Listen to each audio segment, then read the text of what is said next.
موجودہ صورتحال میں یا آج سے کچھ عرصہ پہلے پاکستان تحریک انصاف اور JUI کے درمیان رابطوں کی بلکہ مولانا فضل الرحمان سے کے ساتھ ملاقاتوں کا کوئی بندہ سوچ بھی نہیں سکتا تھا، لیکن اس کے باوجود یہ رابطے بھی ہوئے اور ملاقات بھی ہوئی اور ملاقات خوشگوار ماحول میں بھی ہوئی، اور PTI کی لیڈرشپ نے مولانا فضل الرحمان کی امامت میں نماز بھی ادا کی۔ انہوں نے اس بات سے بھی تردید نہیں کی کہ لیڈرشپ کے درمیان چاہے وہ JUI کی ہے یا یہ PTI کی ہے، ان کے دوران تعزیت کے علاوہ کسی اور مسئلے پر گفتگو نہیں ہوئی۔ ان کا یہ کہنا تھا کہ جب سیاستدان ملتے ہیں تو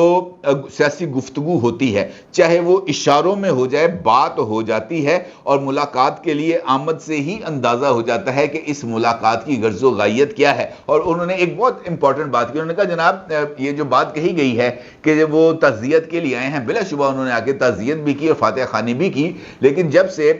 خیبر پختونخوا میں PTI اور JUI دونوں کے درمیان ایک رسہ کشی جاری ہے، اور گزشتہ 10 سال سے رسہ کشی جاری تھی، اس دوران بھی دونوں طرف بہت سارے سیاسی رہنماؤں کی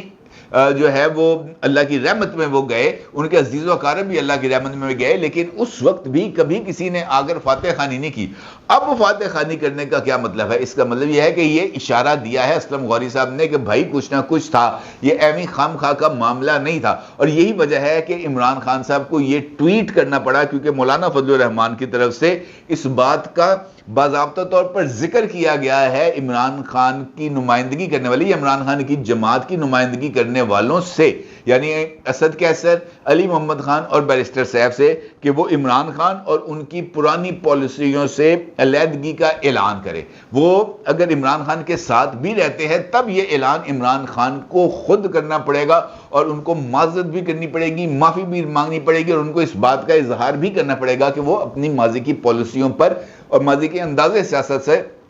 جو ہے وہ معذرت خواہ ہیں، اس کی معافی مانگتے ہیں، اور یہ ان کی غلطی ہے، اور یہ شاید عمران خان کے لیے پاسبل نہیں ہوگا، اور اسی بنیاد پر PTI سے مائنس عمران خان کے منصوبے کا آغاز ہوگا۔ اور شاید یہی وجہ ہے کہ مری میں نواز شریف کی موجودگی اس سارے حالات کے لیے بہت ہی زیادہ اہمیت کی حامل ہے۔ اگرچہ جس طریقے سے میں نے آپ سے گفتگو کے آغاز میں کہا کہ نواز شریف کی مری موجودگی بہت ہی زیادہ معنی خیز اس وجہ سے ہے کہ ابھی تک ان کی کوئی پولیٹیکل سرگرمی رپورٹ ہی نہیں ہوئی، لیکن جو انٹرویو اگر آپ دیکھیں عارف علوی صاحب کا حامد میر صاحب کے ساتھ جو اب سے 2-3 دن پہلے ہوا تھا، یا اس کے بعد ان کے ساتھ جو ملاقاتیں کرنے والے لوگ ہیں، حفیظ اللہ نیازی صاحب جنہوں نے ملاقات کی، جن کے بارے میں علیمہ خان نے کہا کہ وہ انہوں نے ذاتی حیثیت میں ملاقات کی ہے پریزیڈنٹ علوی سے، PTI کا اس کے ساتھ کوئی تعلق نہیں ہے، تو اس کے حوالے سے یہ بات سامنے آ رہی ہے کہ کچھ کنیکشنز کے ذریعے، کچھ لوگوں کے ذریعے عارف علوی صاحب نے نواز شریف سے رابطہ بھی کیا ہے اور ان سے ملاقات کی خواہش کا اظہار بھی کیا ہے، بلکہ کچھ لوگوں کا یہ ماننا بھی ہے کہ یہ ملاقات نواز شریف کے مری کے سٹے کے دوران ہی ہو سکتی ہے، اور ممکنہ طور پر یہ ملاقات آج یا کل، یعنی اگلے 24 گھنٹے اتوار کی شب تک یہ ملاقات ہو سکتی ہے، اور اس کے لیے عارف علوی صاحب خاموشی کے ساتھ مری پہنچ بھی سکتے ہیں اور وہاں پر جا کر نواز شریف سے ملاقات بھی کر سکتے ہیں، کیونکہ اس ملاقات کا تعلق بھی پاکستان تحریک انصاف میں ہونے والے -1 فارمولے سے ہوگا، اور پھر -1 ہوتے ہی ایک گریٹ نیشنل ڈائیلاگ کا آغاز ہوگا، اور پھر اس کے نتیجے میں پاکستانی سیاست میں پاکستان تحریک انصاف کو عمران خان کے بغیر انٹری بھی ہو جائے گی، اور ان کے لیے انتخابات لڑنے کی راہ بھی ہموار ہو جائے گی، اور ان کو کسی طریقے سے کسی رکاوٹ کا سامنا بھی نہیں پڑنا پڑے گا، اور یہ بات بھی ان کو بڑی کلیئرٹی کے ساتھ بتا دی جائے گی کہ اس الیکشنز میں کسی طرح کی کوئی مداخلت نہیں ہوگی۔ اگر PTI بھی جیتے گی تو اس کو جو ہے وہ حکومت بنانے کی کھلی آزادی ہوگی اور اپنی من مرضی کے فیصلے کر سکیں گے۔ اس کا مطلب یہ ہے کہ بہت کچھ اس وقت ان ساکن پانیوں کے نیچے ہو رہا ہے جو بظاہر ہمیں نظر نہیں آ رہا، لیکن رابطے، ملاقاتیں، پیغامات کے تبادلے بہت ہی زیادہ تیز رفتاری کے ساتھ ہو رہے ہیں، اور اگلے 24 سے 36 گھنٹے اس حوالے سے بہت زیادہ اہمیت کے حامل ہیں۔ اور اس کے ساتھ ساتھ نواز شریف صاحب کا جو قیام ہے وہ ابھی بھی مری میں موجود ہیں، اور